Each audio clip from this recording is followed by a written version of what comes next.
Yo, yo, yo, Frankie V in the house. What's up, everyone? All right, let's dive right into it. This is how stupid I am. I thought after the media spent weeks bashing Aaron Rodgers for missing a week of mandatory minicamp. 2 days is a week, everybody. By the way, 2 days, if you ask for a week off of work now, it's only going to be 2 days, just to let everybody know. I thought after we went through all the crap we had to hear about Aaron Rodgers missing mandatory minicamp, it was excused. He told the team about it months ago. Just because Saleh said it was unexcused doesn't mean it was really unexcused. It was excused to me, but whatever. Tomato, tomato, in my eyes. I had to today look at one of the worst pieces of content I have ever seen in my life. Somebody sent me Mike Florio's pre-camp power rankings. Okay? Actually, the second worst thing I had to see all week. The worst thing I had to see was what Dan Graziano had to say about Aaron Rodgers. The guy's on Pluto. Clearly hates Rodgers' politics, by the way. Always has, always will. He's going to do whatever he can to make Rodgers look bad because it makes him feel strong and tough. Mike Florio's pre-camp power rankings is the worst piece of content I've ever seen in my life. For two reasons. Well, for a lot of reasons, but two main reasons. Every team has one line associated with their ranking. One line. There's no descriptions. There's no stats. There's not even a record on it. There's not an indication of what they did the year before. No, it's one line. I'll give you a line. Ready? I'll give you an epic line that Mike Florio came up with in his team. Genius, by the way. I don't know how they came up with this. They have the Seahawks ranked 21st, ahead of the Jets, by the way. I'll get into the Jets ranking, but the Seahawks are ahead of the Jets. Makes a lot of sense. The Bears are also ahead of the Jets. The Vikings are also ahead of the Jets, and the Broncos and the Saints, but we'll get into that. The Seahawks, 21st. Can Geno Smith hold off Sam Howell? That's it. 21st is the Seahawks. You would think there'd be some indication why are they 21st. 21st for them is pretty good, I would say. Not many power rankings have them 21st, ahead of the Jets also. All Florio and his team wrote, can Geno Smith hold off Sam Howell? What? That is the context around ranking them 21st. That justifies that. I don't. To me, that's apples and oranges. Maybe to them, maybe they're doing ayahuasca, actually. Maybe they're doing other things stronger than ayahuasca. Honestly, I don't know what's going on there, but whatever. Go up from the Seahawks, 21st. You have the Jaguars, the Falcons, 19th, the Colts, 18th, the Bears are 17th. The Buccaneers magically made it in the top 10. Because the Bucs all of a sudden are a top 10 team. You would think we're back in 2020, right? You'd think maybe Brady was back coming out of retirement. No. Baker and them, Bulls, 20. Forget the 20s like they were last year. We're going to put them 9th, top 10, because we know everything.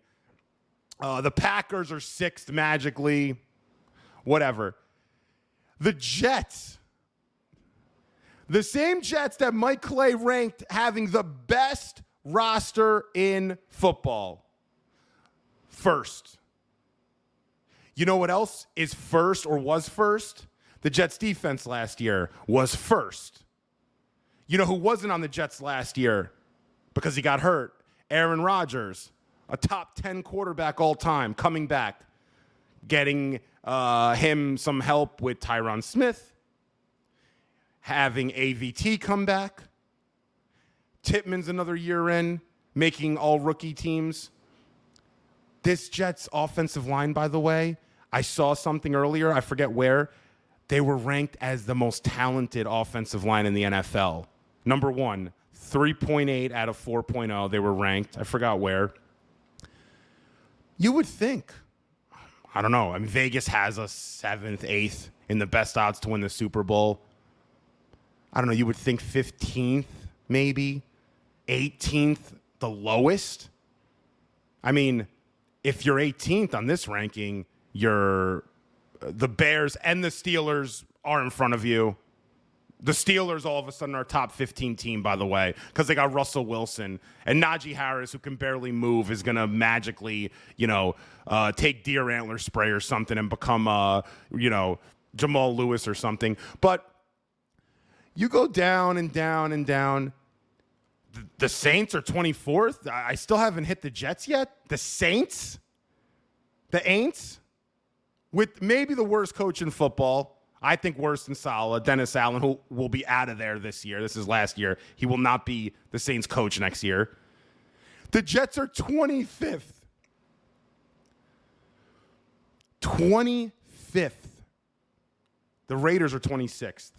So we're with the Raiders and the Saints and the Titans and the Giants. Like, we're that team.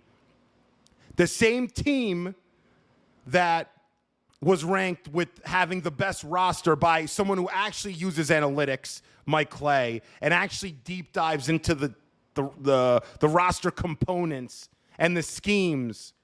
Doesn't write one-word descriptions because you don't want to do the research to give a paragraph. It's easy to write one sentence, one word.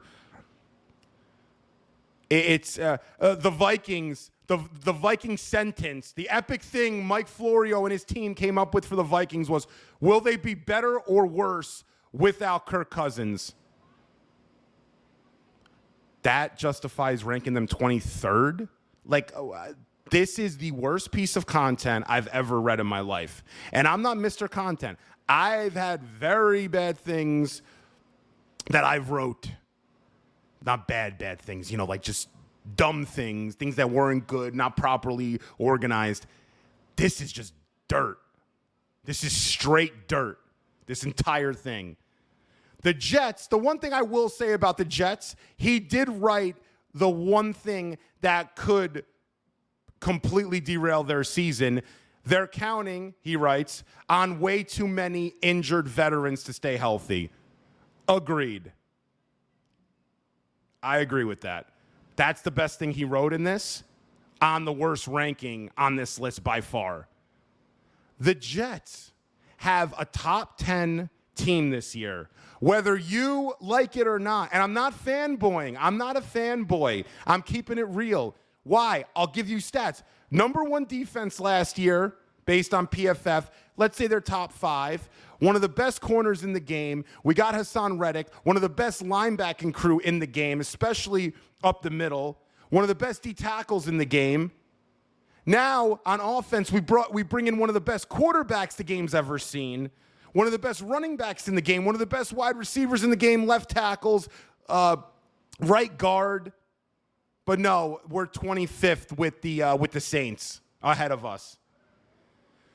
When the NFL national media is going to grow up a little bit, some of these people, and not think that because they disagree with Rodgers politically, that they can just do whatever they can to make the Jets seem worse and worse than they are and just bring them down, bash them, beat them while they're down.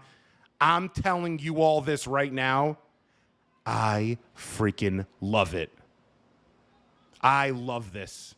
This is what is going to lead to us having a successful 2024.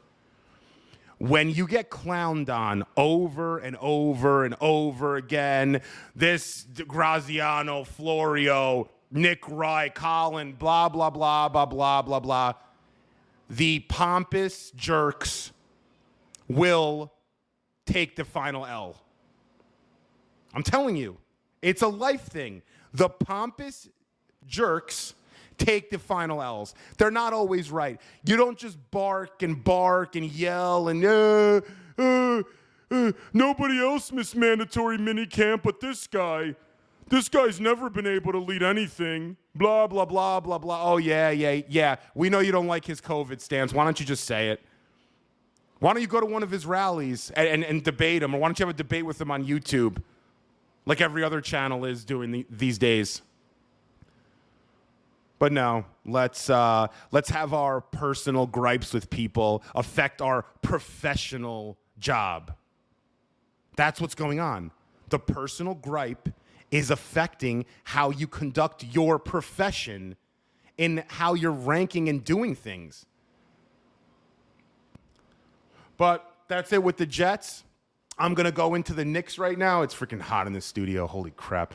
The Knicks, just literally an hour ago, traded Bogdanovic and 4 unprotected firsts, a protected first, and I believe a second-round pick for Miles Bridges, the other Villanova boy. Listen, do I like the trade? No, I don't. Do I not like the trade? No, I don't not like it either. I think in sports, you got to give to get. People were saying Bridges is going to go for a pick or two. No, he's not. Yes, he's not this, elite. He's not even an all-star, small forward. He's not, but he's good enough in the way he's able to score. He can drop 45 on 60% shooting that you're going to have to give things up to get someone like that. Did we give up too much? Absolutely. Does it make sense? Yeah, it kind of does, because we have to win now. Jalen Brunson's not going to be healthy like this forever. He's not going to be able to handle this load. He's a smaller build. He's going to get injured. The team's going to get injured with Tibbs there. It is what it is. You see it. You've seen it. I don't know what else you need to see. I love Tibbs to an extent. I do. I think he's very good for the Knicks. With the great stuff comes the bad stuff. They will get hurt. You got to win now with Brunson as your leader, and if Randall's around for a year or two. Bring in Bridges. On the OG thing, I don't think OG's coming back. I know Knicks fans are saying, oh, this means we have to bring OG back more than ever. How? OG plays the 3. Bridges plays the 3. You brought in a 3 the day after OG decided not to opt into his player option. How do you think now it's more pressing than ever for us to bring in OG and pay him $40+ million a year now when we just got Bridges? How does that make any sense? We have Josh Hart as our other 3. I know, yes, I would love to have OG, Josh Hart, Dante, Bridges. It's not going to happen. That's not how it works. There's one ball. How many small forwards you want on the floor? You want 5?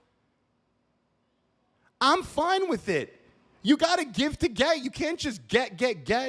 Knicks fans are saying we could have traded Bogey and Deuce and a first for Bridges, as if Deuce is some, premier talent that a team would want. Yeah, he's good. He's solid for us specifically, I think. You think a team's going to value him like we do? Go watch other teams. Teams have deuces. Teams have bogeys. They have them. You're not going to, pull one on a team without these picks. I don't like giving up that many picks for 2 reasons. One, people say picks don't matter. That's not true. You can draft players that matter and you don't pay them as much. Picks matter all the time in any sport. I get in the NBA, they don't matter sometimes as much, especially ones in the late 20s. But it also gives you flexibility if you wanted to get a star in a year or two. You can take those 4s and get Donovan Mitchell. You could take those 4s and look at Devin Booker or something. Now you can't because you don't have them. So not only is it you're missing out on the talent you could draft and obviously hit home runs with, you're also affecting your ability to package those picks for a better quality talent than Miles Bridges. It's not a good trade. It's not a bad trade. It is a trade. That's it. There's nothing more or less. I don't think OG's going to be here. I think a team's going to pay him more than we're willing to pay him. And we have his replacement, Miles Bridges. Yeah, I know OG's better defensively and fits better, yada, yada, yada. It doesn't matter. You upgraded offensively with Miles Bridges. You got a better offensive player. We all saw down the stretch in key games how dependent we were on Jalen Brunson all the damn time. They don't want to do that. Dante and OG cannot cook. They can shoot. They could sometimes make stuff happen, but you can't give them the ball and let them cook. Bridges, you can. And he's a good three-point shooter. And he's a solid defender. So, yeah, you lose a little bit defensively, but you gain some offensively. And you build that Nova Wildcat chemistry that they're so in love with. That's it. If OG does re-sign, and I do want him to, I want it to be within 35 to 40 million, and I still think that's too much, but it's fine. I'm cool with it. If iHeart, they're saying is going to leave. But I don't think it makes any sense that people are like, oh, now it's more important than ever for us to keep OG. We just got Miles Bridges. How does that make any sense? I get, yes, OG fits so well. You're trying to win now. OG, Miles Bridges would be great together with Josh Hart. There's one small forward on a team, maybe two. You want to play 5? You want to play 4? Randall's still around, by the way. You're going to have a center in Randall, 4 or 5. You're going to have Dante and Hart, Dante and Bridges, Dante and OG, whatever. Like, how many guys do you think this team's going to keep? They're going to pay OG $40 million when they have a guy who's making in the 20s, by the way. Bridges' contract's excellent. So I do get that because he's not getting paid much, it could give you more flexibility with keeping OG, but you're going to have to go over the second apron probably. But it's not more pressing than ever for us to bring OG in now. That doesn't make any sense. Just because you want to stuff the deck NBA 2K style, that's not how it works. Sorry, I'm a little cranky. It's hot in here. I'm just every day just looking at all this Aaron Rodgers stuff and people just bashing the Jets, and now the Knicks fans are going nuts about this and that. It's a slow time, but in New York, it's never slow. It's never slow in New York, no matter what. We always keep things moving. The media will always keep the wheels turning because we will keep clicking and clicking and clicking, and they'll keep getting them ad bucks over and over again. But with that being said, Frankie V from uSTADIUM, I'm out. I have a take on the uSTADIUM app that OG Anunoby will not be on the New York Knicks this next season. Our app allows you to create your own bet in an opinion form with points people agree or disagree. You cash out your points for prizes or cash. It's 1,000 points equals $1. Conversions are direct. With that said, we out. Mangiamo. Have a good rest of your week. Later.